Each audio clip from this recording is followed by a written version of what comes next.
Good morning, everybody. Welcome back to Homesteading Off the Grid and another morning ramble. You'll see I have this has often been referred to as a magical dogwood branch. This is the very last day in September. Fall is officially here. Tomorrow, from this recording, is going to be October. Winter's coming. Looks like it might be coming hard. And that's what this magical dogwood branch is all about. I have it because of a lady named Tammy Turner in Minnesota. Tammy, this branch is for you.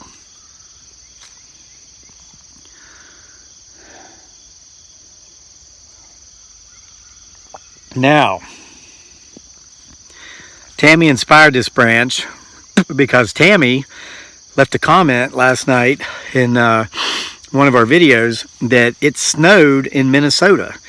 Here it is, it's still September, and Tammy saw her first snowfall of the year in Minnesota. And she mentioned that last year it didn't snow until the first part of November. So I was like, wow. And ironically, I was getting ready to check the weather forecast for my local area anyway, because I wanted to know what sort of stuff could I expect to get done outside today. I'm in Central Virginia, Albemarle County, just right outside of Charlottesville, home of the Who's, Thomas Jefferson, all that stuff. It's been the rainiest year on record in my memory this year, and so there's been so much rain. I was just hoping it wouldn't rain, so fortunately, the weather forecast said it's not going to rain for the next 10 days, maybe some thunderstorms next Friday, but who knows? I mean, sometimes they're right, sometimes they're wrong. But weather predictions seem to be very trendy this time of year as we're moving closer to winter, and they seem to be particularly popular this year because there's a lot of doom and gloom forecasts going on. People have been leaving comments in our videos about solar minimums, new ice age, all this stuff. This is going to be like the winter of 1820, and then some people say 1765, and then some people say early 1600s. So I did a little bit of digging around. My conclusion, my personal conclusion, it comes back to this magic dogwood branch that I picked from the north side of a dogwood tree. This is key. Keep this in mind as I explain to you the significance of this magic weather predicting dogwood branch. Remember that it came from the north side of the tree. Now, come on, Crazy Lake, give us a hint. And what's that canned food doing back there? Is it going to be a bad winter?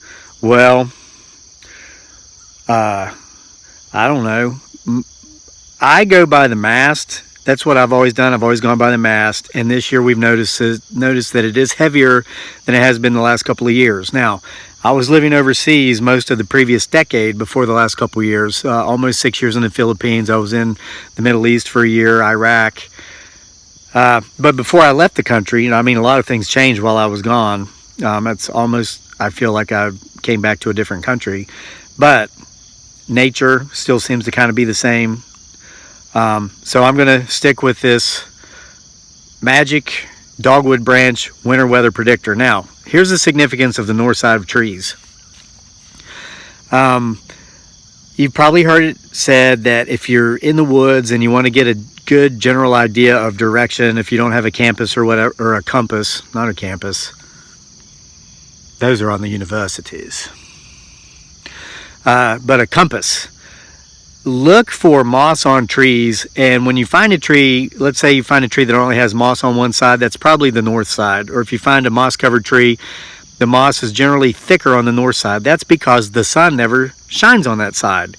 So keep that in mind. Okay, the sun never shines on the north slope of trees, so that's where the moss is. Keep that in mind for when I get to this magic dogwood branch story. Now, here's what's going on with the canned food. I've got some canned yams. I've got some canned baked beans. I've shared before in another video, I think it's called our best ever SHTF. That's the what hits the fan doomsday prepping scenario.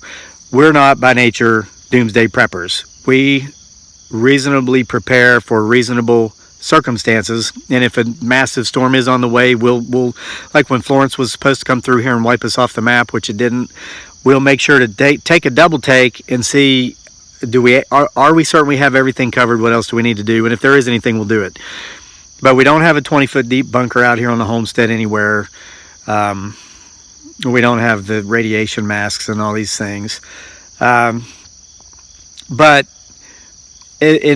I do like to make sure we have enough food and enough water stocked up to where if the power does go out, we get snowed in, we have a storm, we're going to be okay for a while. And a lot of people are not in that situation. Because guys, let's face it, that takes money to get in that situation, doesn't it?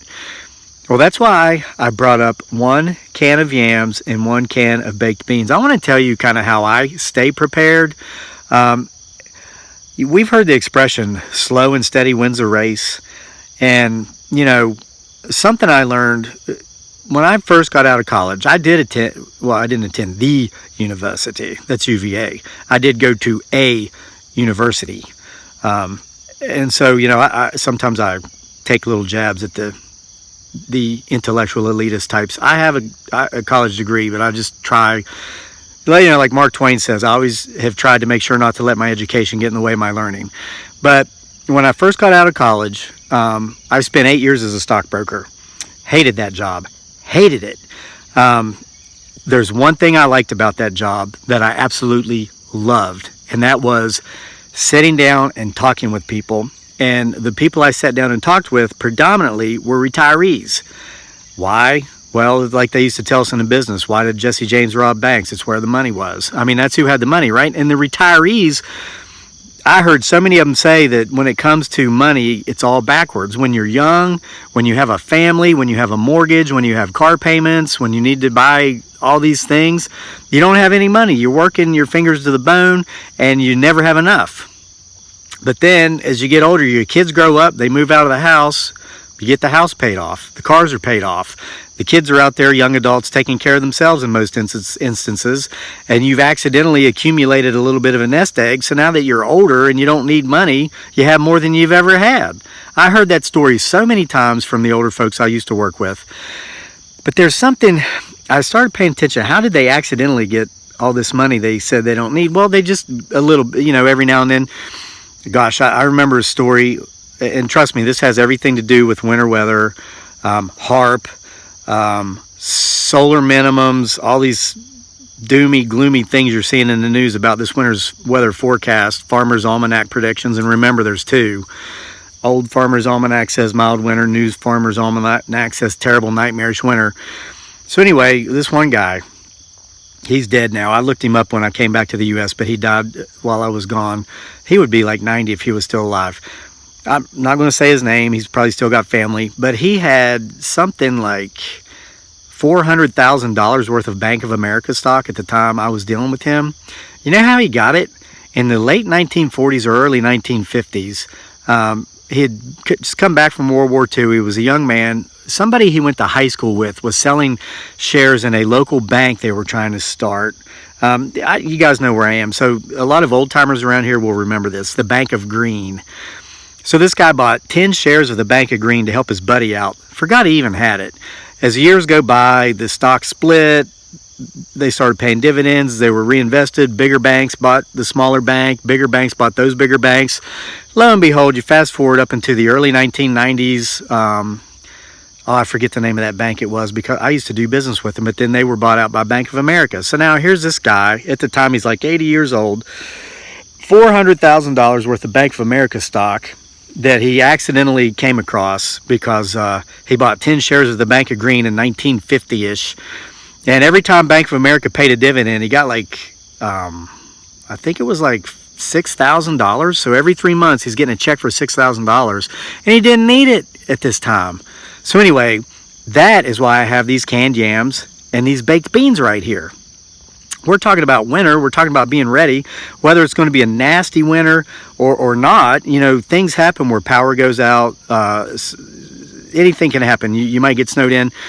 The way we get prepared, that's what I like to call it, because there's nothing conspiratorial about that, is when I go to the grocery store with my wife, and we usually go together because we have so much fun doing everything together. I hate running errands. I hate grocery shopping. But if my wife's with me, that takes the hate out of it, and I can insert the word love, because I basically love being with her, spending time with her, and we make everything fun. Her and Daniel, especially, we went to the FedEx store the other day to send something out, and Daniel and Dearly kept daring each other to pop the bubble wrap at the FedEx store, because they love to pop bubble wrap. When we get a package in the mail, they don't fight over finding out what's in the package. You know, what did you order this time? They fight over the bubble wrap and who gets to pop the bubbles. So, of course, they didn't pop any bubble wrap in the FedEx store. They know that they can't, or we'd have to buy it, but they're daring each other to do it.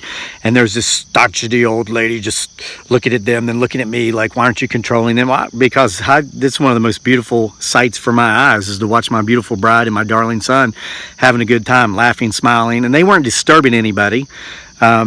You know, we held the door for this lady on her way out, and she gave me a dirty look, and I said, "You're welcome." And I looked at my wife, I said, "Honey, I better get the next door too," because there was a double set, and I opened that one too for her. And of course, she gave me another dirty look. I know she didn't forget to say thank you. So anyway, that was just my way of saying, oh yeah, you're going to give me a dirty look for being kind and polite to you? Here, let me be kind and polite to you again. I'll hold this door for you as well. So what's that have to do with the magical dogwood branch, which grows on the north side of the tree, predicting winter weather? It's about when I go shopping with my wife, which is always fun because I love to hear her laugh, and she laughs everywhere. Even at the FedEx store when she's daring our son to pop the bubbles, which they never do, I will meticulously pick up one and or two extra things that will last, has long shelf life, long storage life, that we don't need, so that we have it in case we need it. You see what I'm saying? Just like that old guy accidentally had more than he needed when it came to his finances because he got little bits and pieces along the way when he didn't need it. I get little bits and pieces of storable food along the way so that when I might possibly need it, I have it. But I didn't have to go out and spend $1,000 on canned goods in one pop to prep, because I'll spend an extra $1.29 or an extra 69 cents every time I go out so that I'm prepared. See the difference? Okay, now, so I'm reading the comments. I'm like, solar minimums, what's this about? So I Google it, and from the best I could find, I started off on a trail that seemed somewhat scientific, and then we quickly went down the trail of science fiction. But scientifically, to the best of my understanding of what I read on the internet, you know, everything is cyclical when it comes to weather, when it comes to solar flares, when it comes to nature. There's extended periods of global warming, and then there's extended periods of cooling off. There's extended periods with the solar flare, the solar minimal. And guys, this is science, okay? This is not, I'm just telling you science. I know these are touchy subjects. I'm not trying to insert any personal views or opinions here. This is just science, okay? Now, there are solar activities. These are explosions on the sun. They're called sunspots. To my understanding, there are 11-year cycles where the solar flares will increase. They'll reach a peak where there's lots of solar activity, then they'll decrease, they'll die down, then they'll go back up, and then they'll die back down, and it's all cyclical. So we are allegedly in the bottom portion of this 11-year cycle period, to where we are at a solar flare minimum, or what they're calling a solar minimum. So that's what all these people are talking about in the comment section. Now, here's where we started going towards science fiction. I read news articles on this. I watched videos. I watched some video. I just did a search in Yahoo, and it was like something about solar minimums, HAARP. Why is the media silent? Well, for the media to be so silent, this person had about 20 different alleged media outlets that they referenced during this video. So that's some pretty loud silence there. But I'd never heard of any of these media outlets. But again, of course, you know, I made that video called Confessions of a Reformed Fake News Writer.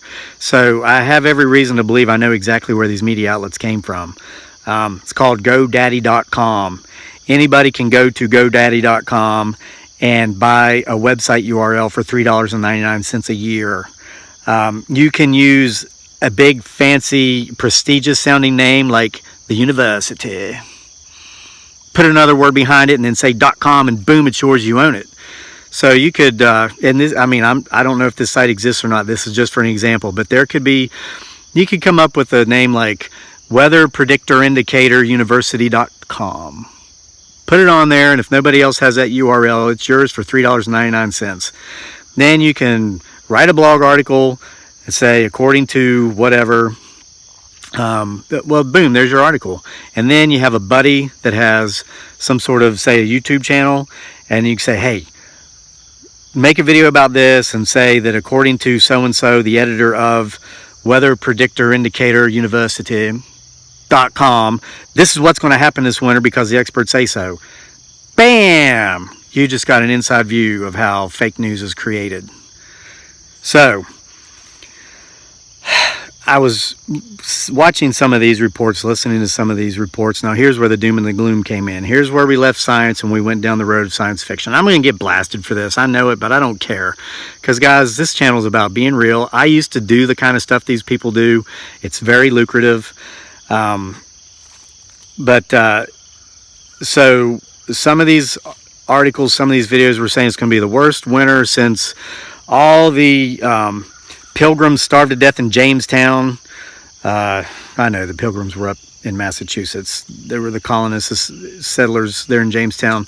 But, you know, I could say whatever. And here's the big point. Here's the true truth behind these outlets, or even mainstream media outlets, or whatever you watch, wherever you garner your information. The truth is not what I say it is, and the truth is not what perhaps a real bona fide expert says it is. The truth is what you want to hear. Guys, unfortunately, most people view news or whatever based upon their current belief systems, and they don't want to see a different view, a different angle. They don't want to learn something they don't already know. They want to have their current belief system or their current opinions quantified. So they'll do that by going to if you believe HAARP is controlling the weather, it's some secret conspiracy the government's behind, and these solar minimums is going to put us into this new 3-year-long ice age, and the dinosaurs are going to die all over again. And as you know, when the dinosaurs die, it's bad news for us. If that's what you want to believe, well, if that's what you currently believe, you will go to those sites and those channels and all these things that already say that, so that you can say, look, I'm right, look, I'm right, look, I'm right. And if you are of that mindset, then I know you believe the story behind the magical winter dogwood weather predictor. And if you do, you know that since I took this dogwood branch from the north side of a dogwood tree, that according to this weather predictor indicator, those nutty whack jobs are right, because this would state that we're going to have the worst winter since the early 1600s. All the signs are there. We've had more rain since the settlement of Jamestown, at least according to me. We've got a heavy mast. Miss Turner in Minnesota said it snowed last night, and we got this magical dogwood thing from the north side of a tree. The dogwood berries, when they come out, they grow in the east and the west and the south. Only once every 187 years can you find dogwood berries on the north side of a dogwood branch. And that 1 out of 187 years for the last 3 cycles since they've kept such records have matched solar minimums, and they have matched the worst winters we've had over the last nearly 600 years. And here it is. I found one on the north side of a dogwood tree. Do you have your yams? Do you have your baked beans? I hope so, just in case.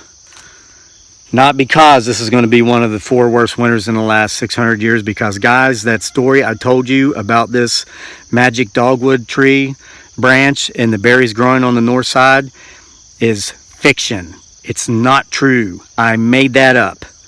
And I know a lot of you want to punch me in the face right now because you're saying, Kevin, we love your channel because you're honest, you're real, you're genuine. I believe what you say, and I just bought that story hook, line, and sinker. Well, number 1, that's why I'm telling you it's not true. And number 2, I did that to show you how easy it is to do. Guys, this winter, it's going to snow in parts of the world where it snows. It's going to rain in parts of the world where it rains. It's going to be cold in parts of the world where it gets cold. It might be a little colder than average. That's what the New Farmer's Almanac's saying. But remember, that's because the Old Farmer's Almanac is saying it's going to be a little bit warmer than average. And those two will always say opposite of each other because they're competitors in the same industry. And the fear factories out there that create the GoDaddy.com websites so they can claim that they're experts, pick whichever almanac they want to go with. It depends upon which audience they're target marketing. And they might be target marketing the other audience on another site. I worked in that industry for years. I mean, I'm just telling you from an inside view.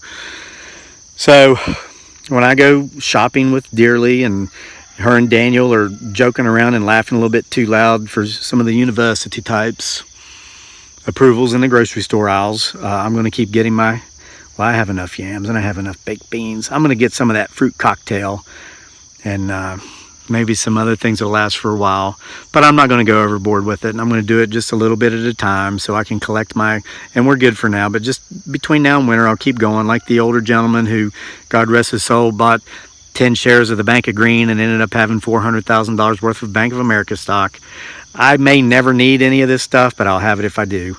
So folks, with no further ado, I'm going to go ahead and give you a parting shot of the homestead. And don't be shocked if you see dogwood berries on the north side of any dogwood trees out there, because they grow on the north, south, east, and west. Again, that was fiction. And we hope each and every one of you has a wonderful day, and thank you for being with us here at Homesteading Off the Grid.